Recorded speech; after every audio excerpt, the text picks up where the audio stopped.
반도체주에 대한 관심 참 뜨거웠는데 이제는 우려에 대한 관심도가 더 커졌습니다.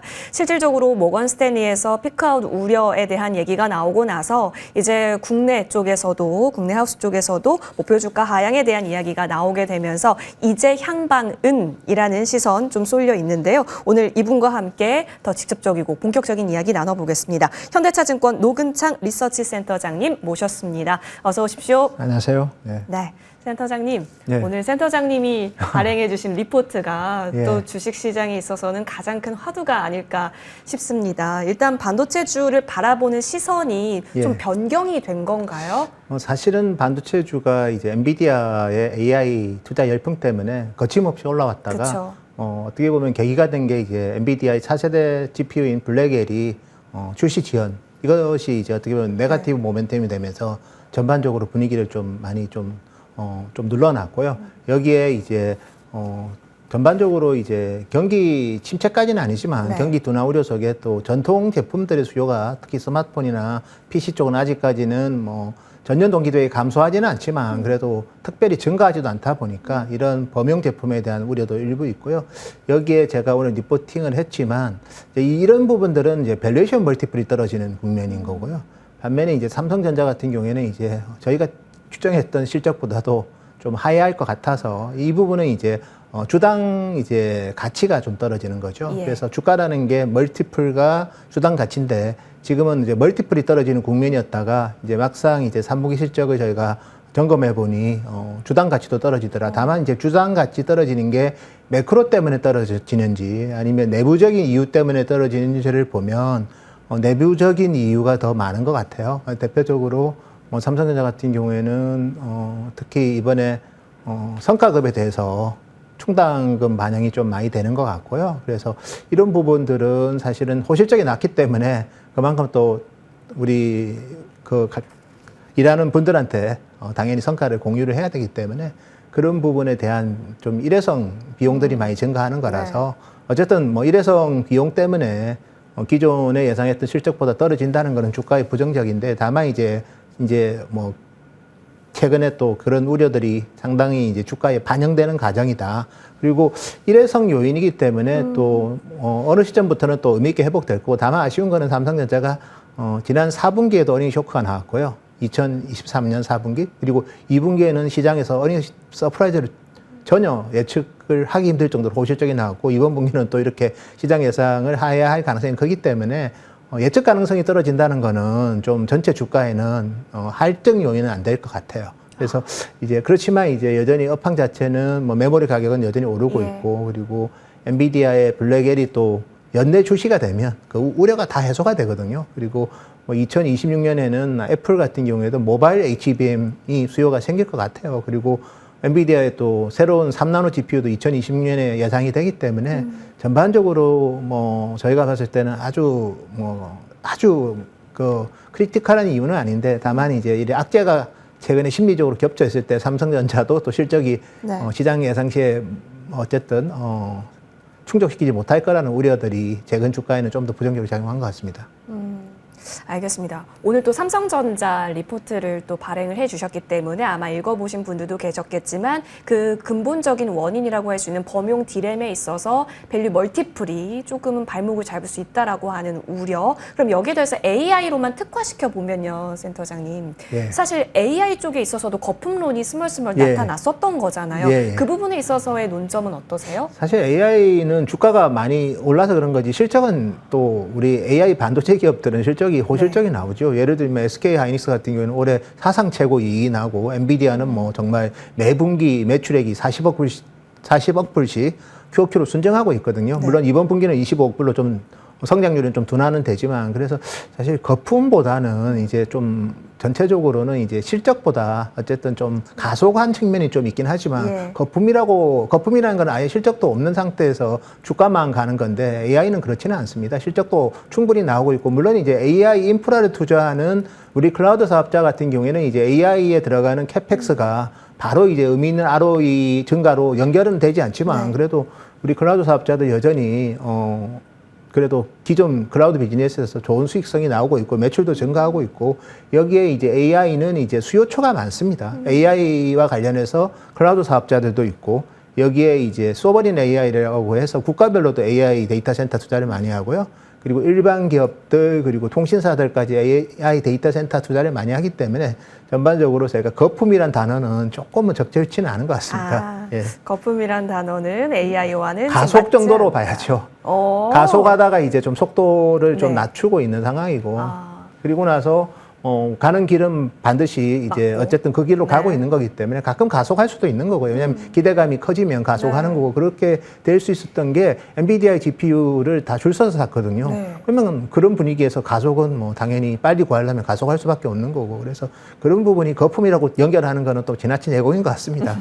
예. 네. 그렇다면 적절한 속도를 지금 찾아가는 구간에서의 변동이 좀 나타나고 있어 보이는데요. 근데 아까 말씀해 주셨다시피 삼성전자, SK하이닉스 그렇다면 지금 어떤가라고 봤을 때 그나마 SK하이닉스 쪽에서는 그래도 예. 같은 디램 업황을 공유하고 있음에도 불구하고 더 강세를 나타내고 있다라는 점에서는 예. 그러면 어떤 판단을 주십니까? 두 종목 모두 범용 예. 디램 그리고 HBM에 대한 기대가 같지만 어쨌든 점수를 더 받고 있는 쪽은 SK하이닉스라는 점에서 예. 실적 전망은 저희가 어디에 좀 더 점수를 줘야 돼요? 예, 일단 삼성전자는 저 메모리 쪽에서 이번에 좀 일회성 비용, 특히 네. 성과급 관련된 충당금이 좀 반영이 될 것 같고요. 그리고 또 다른 사업보도 그닥 좋지는 않습니다. 물론 그렇다고 해서 2분기보다 줄고 그러지는 않지만 원래 기대했던 3분기에 삼성 디스플레이 그리고 삼성 스마트폰에 기대했던 이익은 좀 안 나올 것 같고요. 네. 특히 삼성 디스플레이는 올해 뭐 전체적으로 설비 투자를 작년보다 2배 늘리거든요. 예. 그게 다 감가상각비 증가 요인이 되고 또 삼성 스마트폰은 또 메모리 가격이 많이 오르면 삼성 스마트폰한테는 원가가 오르는 거거든요. 그리고 갤럭시 폴드 6도 시장 예상보다는 조금은 슬로우한 것 같아요. 그래서 하이닉스는 이제 이런 메모리 반도체만 하는 회사고 삼성은 타 사업부가 조금은 실적의 눈높이를 낮추는데 네. 좀 부정적인 역할을 한 것 같고요. 여기에 하이닉스는 특히 엔비디아라는 확실한 거래선에 HBM을 주력으로 공급하다 보니까 범용의 비중이 훨씬 큰 삼성보다는 뭐 지금까지 성과도 좋았고 3분기까지도 삼성전자가 이제 3분기가 2분기 대비 변화하는 것보다는 하이닉스가 훨씬 더 양호하지 않을까 그렇게 보고 있습니다. SK하이닉스 쪽에서 근데 저희 다 아직 3분기 이제 프리뷰를 안 했기 예. 때문에 저도 이제 전반적으로 점검해야 되는데 다만 이제 메모리 반도체를 보면 서버 쪽은 특히 중국 클라우드 사업자들도 최근에 투자를 많이 하고 있어요. 그리고 마이크로소프트하고 구글 같은 경우에도 데이터 센터 투자를 많이 합니다. 네. 그래서 서버 디램은 시장 예상보다 훨씬 좋고요. 한 뭐 7, 8월 달 합친 것만 2분기보다 한 15% 올랐습니다, 가격이. 그리고 PC 같은 경우에는 이제 AI PC 프로모션이 좀 있긴 하지만 서버 정도로 좋지는 않지만 그래도 하이 싱글 정도의 판가 상승은 예상이 되고요. 반면에 이제 스마트폰이 문제죠. 그렇지만 스마트폰도 우리 기업들이 주력하는 DDR5는 여전히 한 5% 정도 지난 분기보다 오를 것 같고요. 반면에 이제 중국 회사들, 그다음에 레거시 회사들이 주로 하는 DDR4 제품, LPDDR4X는 아마 이번 분기에 가격이 소폭 하락할 수도 있을 것 같아요. 그래서 제품별로도 조금씩은 이제 차별화가 좀 진행이 되지만 한국 기업이 주력하는 제품은 뭐 3분기 가격은 뭐 시장 예상보다는 조금 더 긍정적인 측면이 더 있습니다. 그리고 4분기에 가면 어떻게 되느냐인데 4분기에도 저희가 봤을 때 우리 기업들이 주력하는 제품은 최소한 3분기보다는 가격이 오르지 않을까. 올라가는 폭은 상당히 둔화되겠지만 그래도 뭐 피크아웃을 논할 수준은 아니다 이렇게 말씀드릴 수 있을 것 같습니다. 확실히 B2B는 문제가 없네요. B2C 쪽에서 어느 정도의 개선세가 있는지를 잘 지켜보고 예. 싶고 엔비디아 얘기 한번 나눠볼게요. 왜 전 세계에서 엔비디아를 가만두지 못해서 난리인 걸까? 너무 예. 같기 때문일까요? 주가가?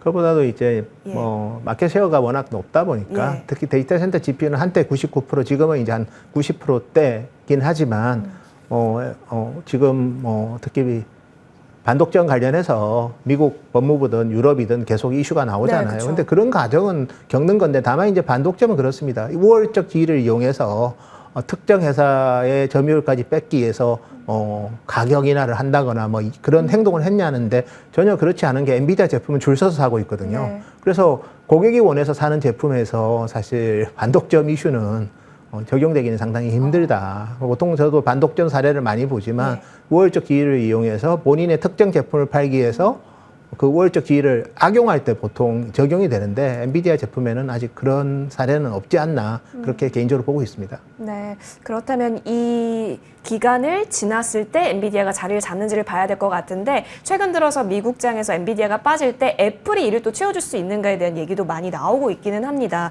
센터장님, 이때 또 저희가 새벽쯤에는 과연 교체 수요가 어느 정도일까에 대한 얘기를 또 나눠보게 될 재료가 나올 것 같은데요. 그렇게 된다면 교체 수요가 많아지고 AI 폰에 대한 관심이 깊어지면 온디바이스 AI로 확장까지는 저희는 엿볼 수 있다고 보세요?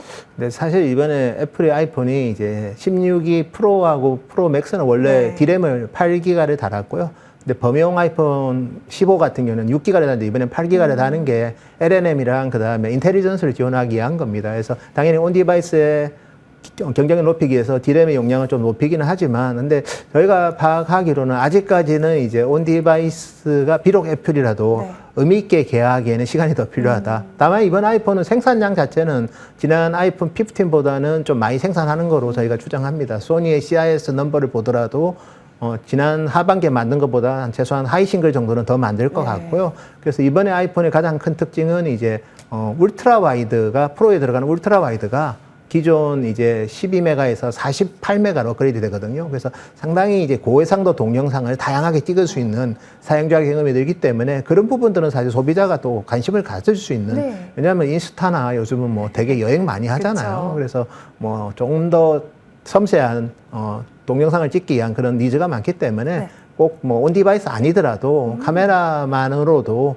이번 아이폰 16는 전작보다는 조금 성과가 그래도 개선되지 않을까, 그렇게 저희는 예상하고 있습니다. 네, 그것이 이제 소비자 반응으로까지 이끌어질 수 있는가를 잘 보면서 종목 반응이 센 쪽이 있는지 저희는 관전해 보면 좋겠습니다. 마지막으로 센터장님, 사실 지금 우리 삼성전자, SK하이닉스 얘기 많이 나눠봤지만 어느 정도 시간이 필요하다라는 건 알겠습니다. 그렇다면 소부장 쪽은 어떨까요? 사실 지켜줬으면 하는 그런 가격 라인대들을 좀 이탈시킨 상황에서 투심도 지금은 매도를 해야 되나, 매도 실익도 사실 없다라는 얘기가 많이 나오고 있잖아요. 지금은 매수 전략으로는 어때요? 제가 봤을 때는 그래도 뭐 삼성전자도 그렇고 하이닉스도 있지만 하이닉스 실적은 아마 QOQ로 많이 좋을 거고요. 삼성전자만 일회성 요인으로 좀 이익이 좀 시장 기대에 못 미치어서 그런 거고, 소부장도 뭐 QOQ로 실적이 상당히 좋은 기업들은 저는 디커플링이 될 거라고 봅니다. 그리고 이제 제일 중요한 거는 이제 엔비디아의 블랙엘이 2개 시리즈가 있는데 200A라는 기존의 에어쿨링 방식이 있고, 그 다음에 200A는 에어쿨링이고 200은 이제 리퀴드 쿨링이거든요. 이 두 제품이 제가 대만에 체크한 바로는 잘하면 연말에 다 나올 수도 있을 것 같아요. 저는 특히 200은 내년에 나오고 200A 정도만 올해 공급이 될 줄 알았는데 다 나올 가능성도 좀 있거든요. 그렇게 되면 완전히 반전이 일어날 수 있어요. 그래서 연말 정도에 미국 대선 이후 끝나고 나서 다시 AI가 블랙엘이 연내 공급된다면 저는 반전이 일어날 거고, 그러면 당연히 베타가 높은 소부장 기업들은 뭐 그 관련된 수혜 기업들은 뭐 상당히 낙폭을 빨리 회복하지 않을까, 그렇게 예상하고 있습니다. 알겠습니다. 힌트 주셨던 거는 일단 대선 이후에 AI가 다시 주된 메인 스테이지로 올라올 가능성, 그렇다면 실적을 잘 만들어내고 있는 소부장단에 있어서는 다시 한번 플러스 흐름이 기대되지 않을까라고 하는 아이디어까지 저희 점검 받아봤습니다. 워낙 우려가 깊었던 반도체였는데요. 우리 노근창 리서치 센터장님과 함께 했습니다. 앞으로도 좋은 활약 기다리면서 저희도 잘 지켜보겠습니다. 함께 해주셔서 고맙습니다. 네, 감사합니다.